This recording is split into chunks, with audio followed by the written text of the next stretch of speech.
Hi, so this is part 3 of my vivarium setup videos, and in this video we'll be talking about substrate and humidity. But first, before putting the substrate in, make sure you clean and sterilize your viv thoroughly. I use aspen bedding for the heights and coconut coir for the rest of the viv. Coconut coir is extracted from the husk of the outer shell of a coconut. It's quite soft and well absorbent. Add at least 2 centimeters or more to help keep the moisture and make it easier for spot cleaning. I bought it as compressed coir blocks of 4 for £25, and this will last me for a very long time.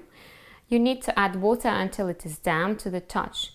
If you add too much, it will make the viv very steamy and it will take a while to dry out. Your snake will not like it. When I put too much water, I had to cook it in the oven for a good few hours. Best way is to gradually add water to the coir and keep removing layers once it fills up with water. Previously I used orchid bark, Douglas fir and even newspaper, but only unprinted newspaper. It is especially good if your snake has mites, so it is easier to control it. Cypress mulch is okay too, but be careful when feeding so pieces don't get stuck in their teeth. It's no problem if they swallow it, but any stuck pieces in their teeth has to be removed so they don't cause irritation or mouth rot. Orchid bark I put in the freezer for a couple hours before using it to kill any wood mites. Wood mites are light beige colored insects. Once we found them in Lara's viv, which are not harmful to the snake, but I couldn't stand a thought of any insects going on my snake, and Lara clearly didn't like it as she ended up in a water bowl.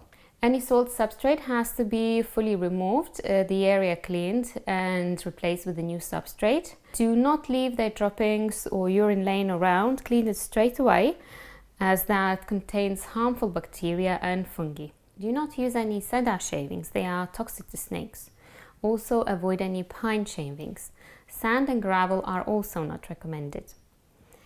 Ball pythons require 50 to 60% of humidity and about 70 to 80% while in shed. In dry environment, old skin can reattach to the new skin, causing shedding difficulties. To increase humidity, use cocoa husk or orchid bark, and to reduce, aspen or paper, depending on your outer climate. Regular misting is also required to keep the humidity levels higher, and I use this spray bottle that I bought from B&Q. I think it's a plant sprayer. It's quite good because instead of one-off sprays, it actually can spray water for a longer period of time. To measure humidity and temperature, I use these gauges that I have already talked about in my previous video. In my next and last video, we will be talking about viv furnishing and cleaning. Thank you for watching.